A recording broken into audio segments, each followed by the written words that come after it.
चले जी, chapter number 9 revision session. Chapter number 9 का नाम है consequences of breaches of contract, यानी कि अगर मैं कॉन्ट्रैक्ट को ब्रीच कर दूं, कॉन्ट्रैक्ट को तोड़ दूं तो उसके क्या कॉन्सिक्वेंसेज हो सकते हैं। एक छोटा सा चैप्टर है, आसान सा चैप्टर है, कंफर्म केस स्टडीज़ में से आती है। तो ज़रा पढ़ लेते हैं ब्रीच ऑफ कॉन्ट्रैक्ट होता क्या है।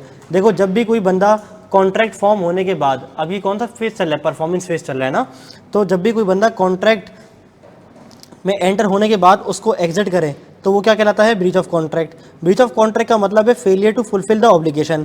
कहते हैं कि अगर आपने ऑब्लिगेशन फुलफिल नहीं किए तो क्या कानून की नज़र में कोई वैलिड एक्सक्यूज़ थी या नहीं थी। हाँ, अगर कानून की नज़र में वैलिड एक्सक्यूज़ थी, जैसे कि किसी चीज़ सब्सटेंस का बैन हो जाना सब्सिक्वेंटली, तो ये तो लीगल एक्सेप्शन है, ठीक है।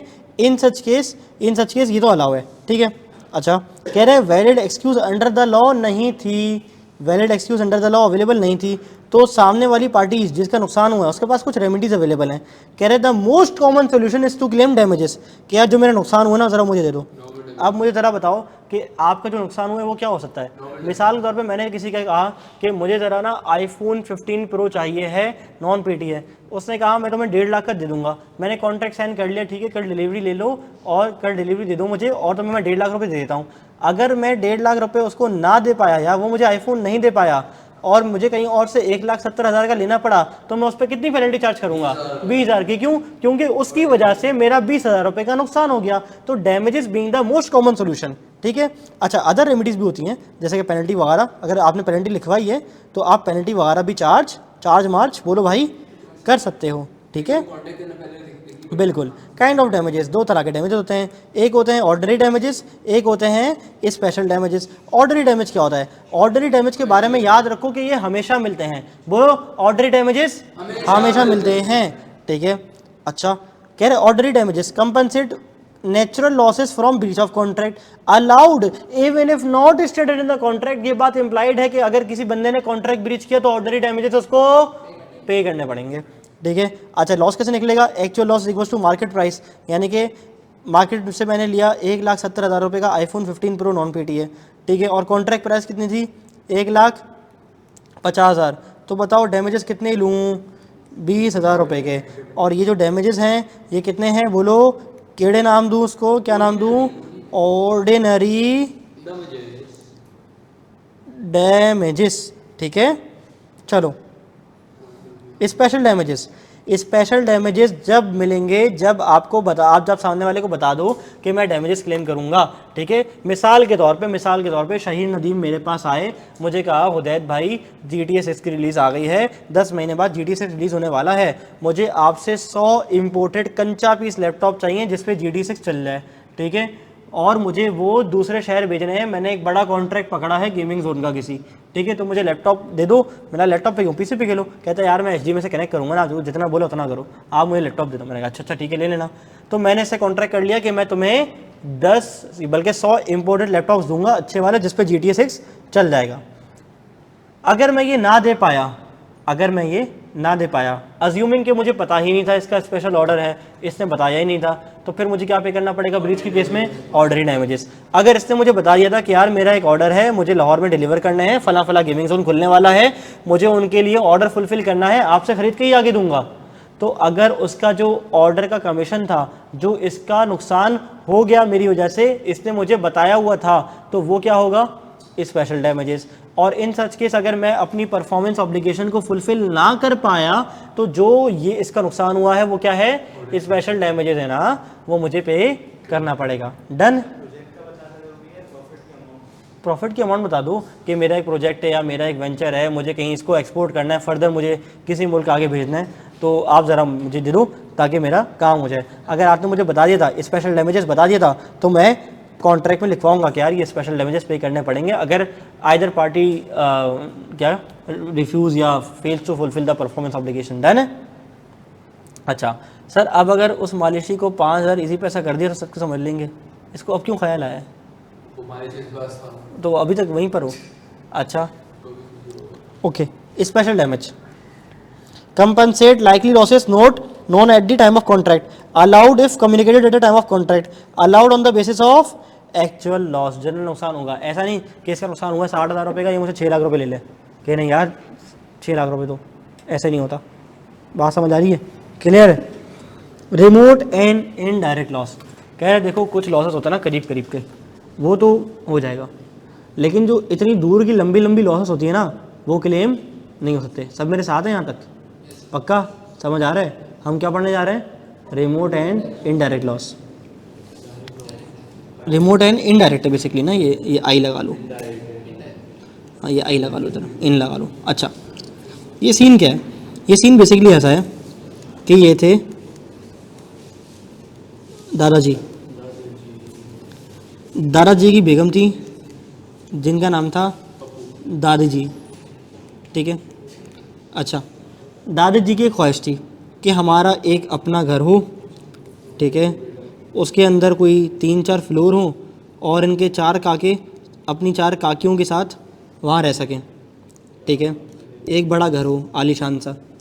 दादाजी इनकी ख्वाहिश को पूरा करने के लिए चलते पड़े और इन्होंने एक ज़मीन देखी, ठीक है, एक लैंड देखी, उस लैंड का सौदा कर लिया इन अंकल से, सौदा कर लिया और सौदा यूँ किया कि मैं इस लैंड को ख़रीदूँगा, इसके ऊपर अपना ये वाला घर तामीर करवा लूँगा।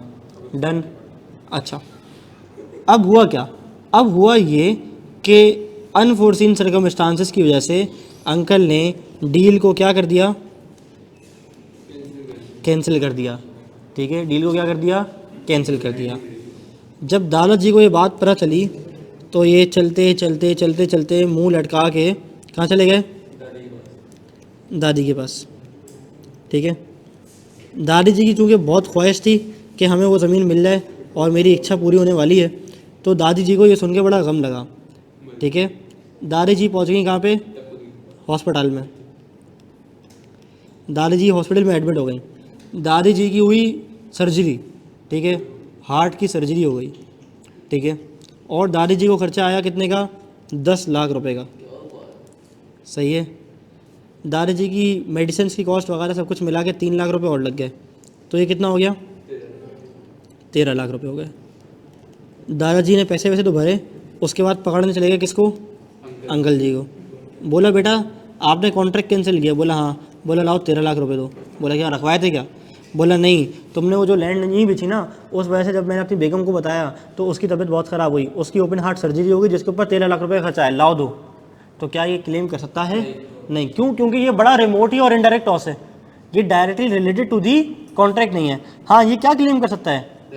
जो डैमेजेस, ऑर्डनरी डैमेज क्लेम कर सकता है। अगर इसको ज़मीन मिली थी कोई 10 लाख रुपए की, बाहर से 11 लाख रुपए की मिली तो 1 लाख रुपए डैमेज क्लेम कर ले, ठीक है। लेकिन रिमोट एंड इनडायरेक्ट लॉस इतना ज़्यादा दूर की लंबी लंबी जो है ना वो क्लेम नहीं कर सकता, ठीक है। इसके ऊपर बड़ा एक अच्छा और बेहतरीन सवाल आया हुआ है पास्ट पेपर में, MCQs आए हैं तो नहीं, क्या है ये सवाल आया, MCQs आया था गालिबन कोई लास्ट टाइम में शायद, ठीक है, बड़ी लास्ट टाइम में ही आया।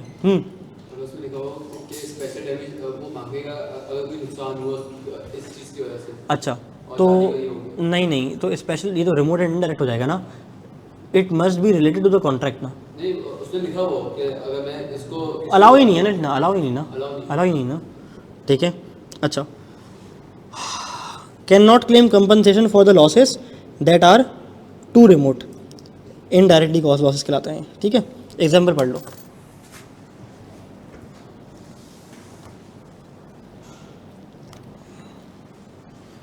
सर अगर रिप्रोडक्शन के सारे क्वेश्चन ठीक हों और MCQ भी ठीक हों तो पेपर पास हो जाएगा, बिकॉज मुझे ड्राफ्टिंग में बहुत इशू है, प्लीज़ गाइड कर दें भैया। ड्राफ्टिंग के लिए ईशा आप सुबह से तो साथ हो ना हमारे, मैं ड्राफ्टिंग के लिए आपको ड्राफ्टिंग मास्टर क्लास बोला तो है, आप वो देखो फिर मुझे फीडबैक दो।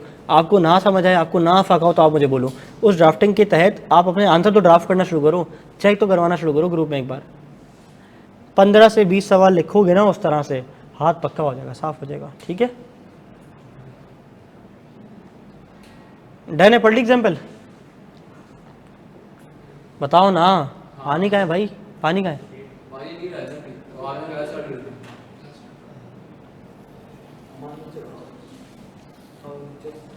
उसको क्यों लेके जा रहे हो?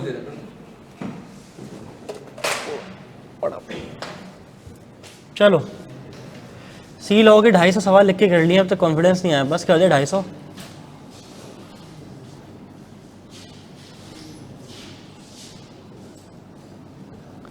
Means of रेमेडिंग the inconvenience,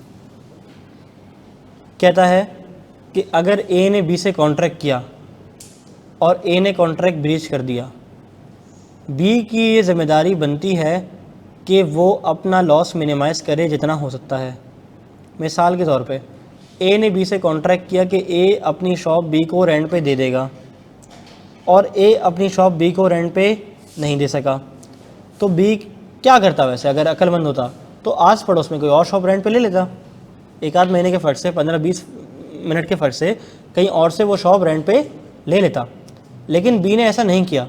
B 6 महीने तक ना बगैर कारोबार चलाए बैठा रहा और बी ने कहा कि देखो 6 महीने देर से मुझे दुकान मिली है और जो 6 महीने का मेरा कारोबार का नुकसान हुआ है ना, ये मैं तुमसे पेमेंट लूँगा।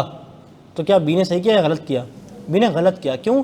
क्योंकि बी के पास ये मौका था कि वो रेमेडी कर सकता था इनकन्वीनियंस, वो सामने वाले का नुकसान को कम कर सकता था, मिनिमाइज़ कर सकता था, लेकिन उसने नहीं किया।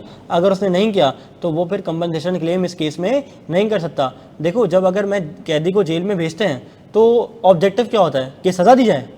नहीं, ऑब्जेक्टिव क्या होता है? उसको सुधारा जाए। ठीक है, इसीलिए जब हम किसी पे डैमेजेस लगाते हैं, पेनल्टी लगाते हैं, तो ऑब्जेक्टिव ये नहीं होता कि उसको सज़ा दी जाए, उसके जैसे पैसे निकाले जाएं, बल्कि ये होता है कि सामने वाले का नुकसान पूरा किया जा सके।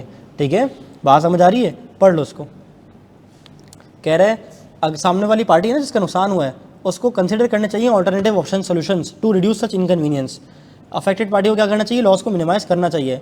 लॉस अवॉइड हो सकता था, हाँ, तो फिर आप इतनी ज़्यादा कंपनसेशन क्लेम नहीं कर सकते। एग्जाम्पल पढ़ लो फैज़ान, तुम्हें समझ आ जाएगा। टाइम ओवर हो गया, हारून कलमा पढ़ लो। 2 मरतबा तुम बोल चुके हो टाइम ओवर होने का, तीसरी मरतबा बोलो तो मैं क्लास से निकाल सकता हूँ।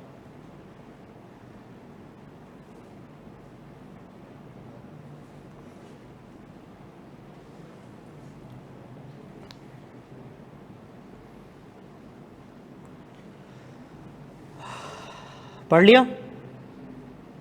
डन?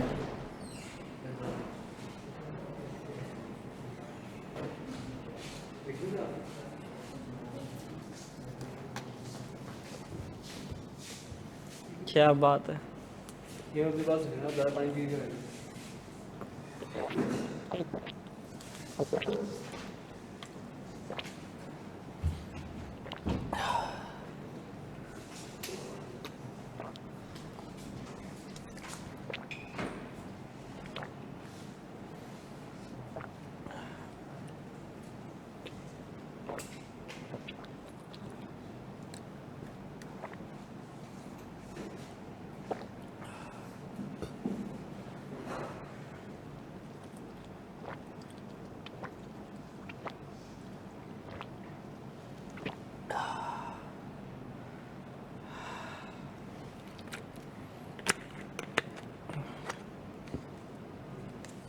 चलो जी,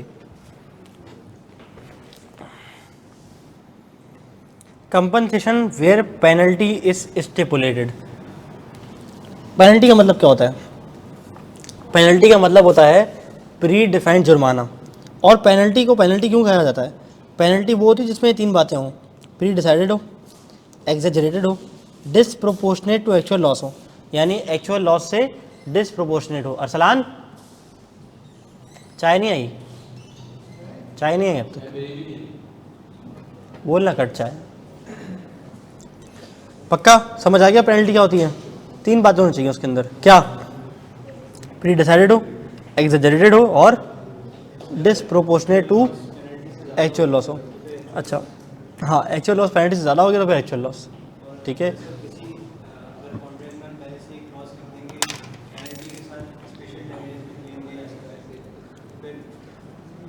यार अगर आप ये लिखो कि पेनल्टी के साथ स्पेशल डैमेज भी क्लेम किया जाता है तो फिर आप स्पेशल डैमेज लोगे तो पेनल्टी लोगे। 2 ऑप्शन है ना, मोस्ट कॉमन सोल्यूशन डैमेजेस है, चाहो तो पेनल्टी भी लगा सकते हो। ठीक है, अच्छा, यार कंपनसेशन वेयर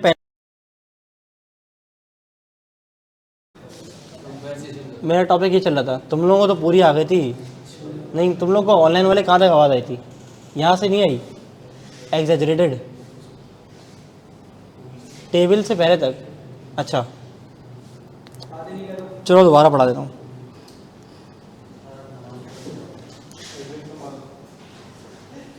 यार अब आवाज़ बंद हो जाए। तो बात ये चल रही थी कि पेनल्टी को पेनल्टी क्यों कहा जाता है। पेनल्टी प्री डिसाइडेड होती है, एग्जैजरेटेड होती है और डिसप्रोपोर्शनेट टू एक्चुअल लॉस होती है। अच्छा, फिर हमने बात की जनाब कि compensation where penalty is stipulated, parties agree कर लेती हैं on specific sum as damages.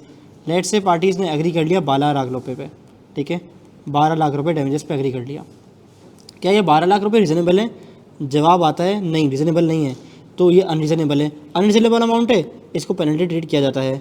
और अगर रीज़नेबल अमाउंट नहीं है और पेनल्टी ज़्यादा ही है तो फिर कोर्ट में अवॉर्ड रीज़नेबल कंपनसेशन। अच्छा, क्या सम अप्रोप्रिएट है? क्या सम रीज़नेबल है? हाँ, सम रीज़नेबल है, बिल्कुल ठीक है। ओके की रिपोर्ट है, 12 लाख पे किसी का कोई मसला नहीं है, सबका इत्तेफाक है। सबका इत्तेफाक है तो मतलब सम अप्रोप्रिएट है। अब यही अमाउंट पेनल्टी का है। डन। डिसप्रोपोर्शनेट मतलब यार अगर एक्चुअल लॉस मेरा और है 2 लाख का तो पेनल्टी मेरी जनाब 12 लाख आ रही है, तो बिल्कुल डिसप्रोपोर्शनेट टू एक्चुअल लॉस। बात समझ आ रही है? क्लियर है? और इसी के साथ नाजरीन chapter number 9 consequences of breaches of contract का इख्तिताम होता है। Thank you.